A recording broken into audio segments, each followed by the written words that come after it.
The Lives of the Saints by Father Alban Butler, June 7th, St. Robert, Abbot of Newminster in England, of the Cistercian order.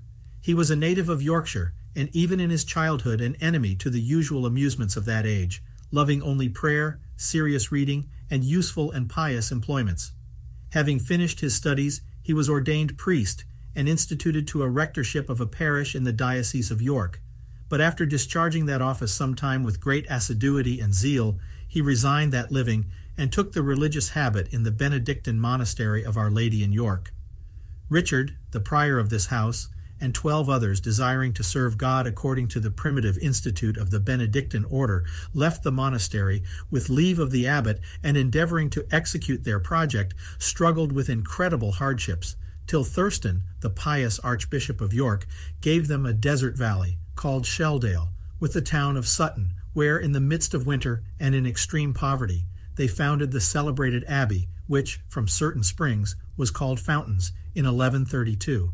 The Cistercian order, which had been lately introduced into England and settled at Reval, was perfectly agreeable to the fervent dispositions of this holy colony, and at their request the monastery of Fountains was received into it by St. Bernard, who in his letters extols the perfection and sanctity of this new nursery of saints, which, from the beginning, was a model to the whole order for devotion, austerity and fasts, labor, by which all the monks procured their subsistence, fervor in all religious exercises, and cheerfulness in singing assiduously the divine praises.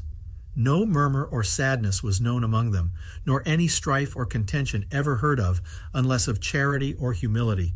They never yielded to rest till fatigued with labor, and always came hungry from their slender table, which was chiefly furnished with pulse and roots from their garden. St. Robert seemed so far to eclipse the rest of this holy company by the luster of his piety, that they all had their eyes on him in their religious duties, and studied to transcribe his fervor in their actions. Ranulph of Merley, Baron of Morpeth, paying a visit to the monastery of Fountains 5 years after its foundation, was so struck with the edifying deportment of the terrestrial angels who inhabited it, that he obtained of the abbot Richard a certain number of these monks, and built for them a monastery called Newminster, near Morpeth, in Northumberland, in 1137, of which St. Robert was appointed abbot.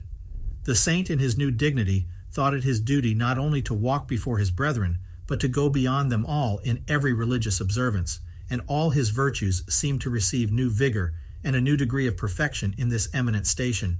His affection to holy prayer is not to be expressed. He recommended to God continually those committed to his care, and with many tears poured forth his soul for them night and day. He was favored with the gift of prophecy and miracles. He founded another monastery, a Pipinel, or Rivabel, in Northamptonshire, and lived in the strictest union of holy friendship with St. Bernard, also with St. Godric, a holy hermit in those parts, illiterate as to secular learning, but a most spiritual man. St. Robert finished his course by a happy death on the 7th of June, 1159. Miracles attested his sanctity to the world. He is named in the Roman Martyrology.